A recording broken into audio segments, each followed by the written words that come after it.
Welcome to the Principles of Mobile Marketing.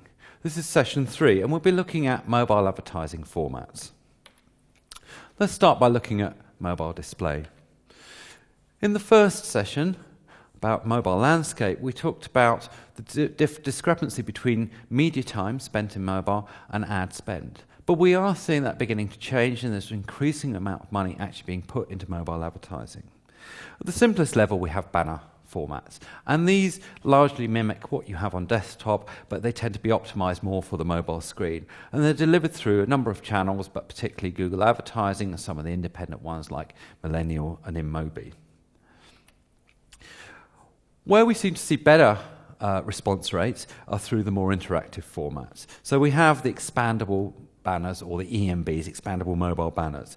And these initially made use of JavaScript, but increasingly the rich media format of HTML5 to take the user to a more interactive experience. So the idea is very simple. You see a banner, you click on the banner, that expands to a full page. That can then take you to a video or a game or other content. And ad formats, the key thing about these is they can actually integrate the features of the phone. And if there's one piece of advice I would give a brand is make use of the device itself.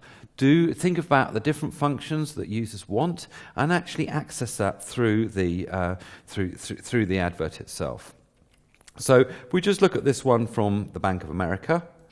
So this is a great example of how they have used the interactive format. So with this, it's all around the holiday. It uses the shaky part, the accelerometer of the device. And then it takes you into the App Store where you can download music, and it's all based around the seasonalness of the holidays. And it's this kind of rich media content that is actually getting the interaction and the response rates. And then you begin to see the more creative formats. And these are the things that really engage the user. And I think this is the challenge very much for mobile advertising. In truth, banners don't get great responses. But if you start to get interactive, then the response rates shoot up. So on the left of the screen here, you see an advert for Auto Trader. So it's a simple ad, and its aim was to promote their iPad app. And you simply touched on the app, and it took you through to a game. And this was just a really simple game of just matching pairs of different cars, and it was a time game to see how quickly you could do it. But really nice, really interactive, and at the end of the game, you're offered a continuation of the customer journey, in this case, download their app. Another one that was very successful was, in the US, in Variety, was for the television series True Blood. So the way this happened is you would see the ad, and as you were watching the ad, blood would start to drip down the screen.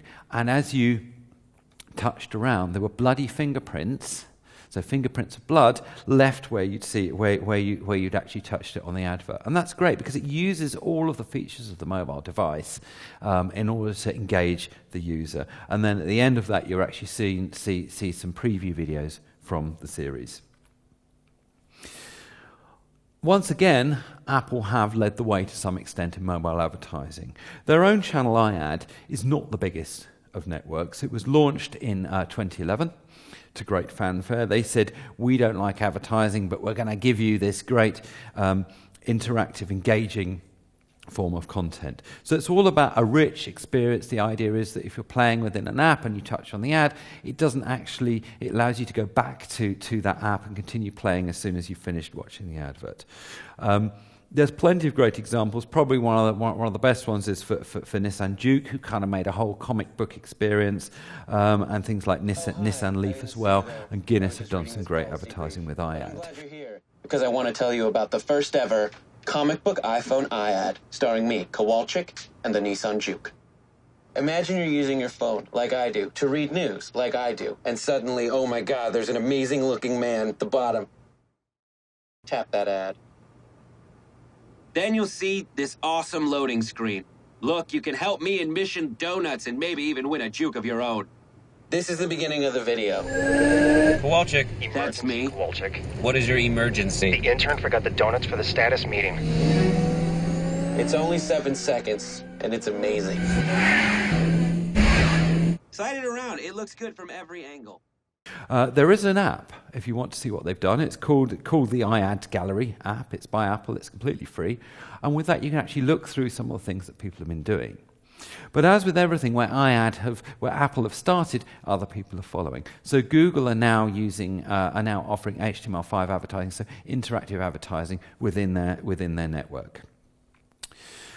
One of the problems with iAd is how expensive it was. They wanted to keep the quality up, so they initially said in the States it's $1 million spend if you want to use iAd, and in the UK I think it was $500,000. They've reduced that now, and I think in the UK it's $125,000, but that's still a very big spend. There are very few brands who are spending that kind of money in mobile. But one option is iAd for developers. Now this is for people who have their own apps, but as a registered Apple developer you can then use their advertising network on a much lower pay-per-click basis. And it's a great way to promote apps and actually develop their profile within the App Store. I mentioned in the second session the growth of media time in mobile, the amount of video, for example, that we're watching. And with that, we're seeing opportunities with video pre-roll.